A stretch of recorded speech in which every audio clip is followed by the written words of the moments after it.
Salut et bienvenue une fois de plus dans cette nouvelle vidéo. 4 solutions pour cette équation dont on vous demande de résoudre. Il y a une seule réponse juste. Pour résoudre une équation logarithmique comme celle-ci, ou alors de cette forme, vous devez fonctionner en 2 étapes. La première étape, déterminer les contraintes sur l'inconnu x, puisque la fonction ln de x est une fonction généralement qui est positive, c'est-à-dire qui est comprise entre, x doit être compris entre 0 et plus l'infini.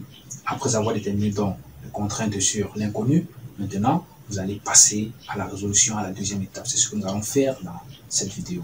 Je crois que ça semble très compréhensible. Donc, première étape, contrainte. X plus 1 doit être strictement supérieur à 0. Et x aussi moins 2 strictement supérieur à 0. On obtient x strictement supérieur à moins 1 et x strictement supérieur à 2. Alors si nous plaçons ces deux valeurs sur une droite, on aura moins 1 et là quelque part 2. X strictement supérieur à moins 1, donc nous sommes dans cet intervalle jusqu'à plus l'infini. X strictement supérieur à 2, nous sommes ici. Donc ça veut dire quoi?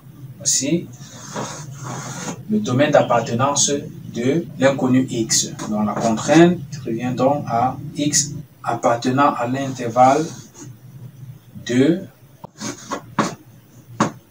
jusqu'à plus l'infini. Voilà donc la première étape. Nous avons donc la contrainte sur l'inconnu. Nous passons maintenant à la résolution. Pour résoudre, nous allons appliquer la propriété ln de a fois b égale à ln de a plus le ln de b. Donc nous allons juste appliquer l'opération inverse. Ici nous avons ln de a plus ln de b. Qu'est-ce que ça va nous donner? Ça donnera donc ln tout ceci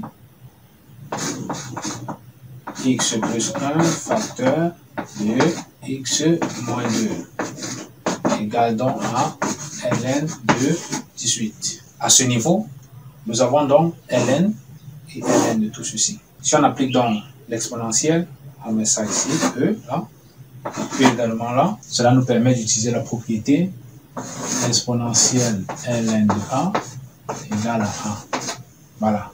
Donc on aura tout simplement tout ceci égale à 18. Cela implique que on aura x plus 1 facteur de x moins 2 égale à 18. Il suffit maintenant de faire quoi? De développer ceci, faire entre le 18, on obtient un polynôme de degré 2 que l'on factorise par exemple en utilisant le discriminant. Voilà donc l'équation que l'on obtient. Il faut maintenant calculer delta. Delta égale à b au carré moins 4 AC. A ici c'est quoi? A c'est 1, B c'est moins 1 et C c'est moins 20. Donc A ici, B là moins 1 puis C moins 20. Tout calcul fait, delta nous donne 81, soit encore que racine de delta égale donc à 9. Et on trouve les solutions suivantes. Pour la première solution, x1 égale moins b moins racine de delta sur 2a.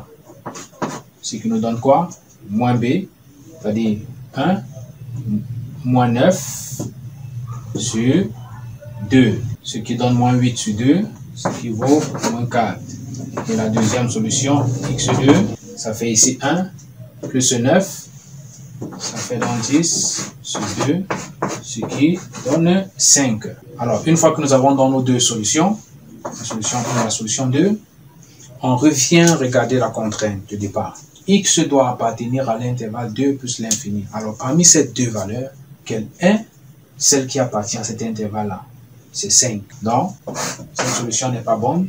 La seule solution, c'est donc x2 qui vaut 5. Donc, S est égal à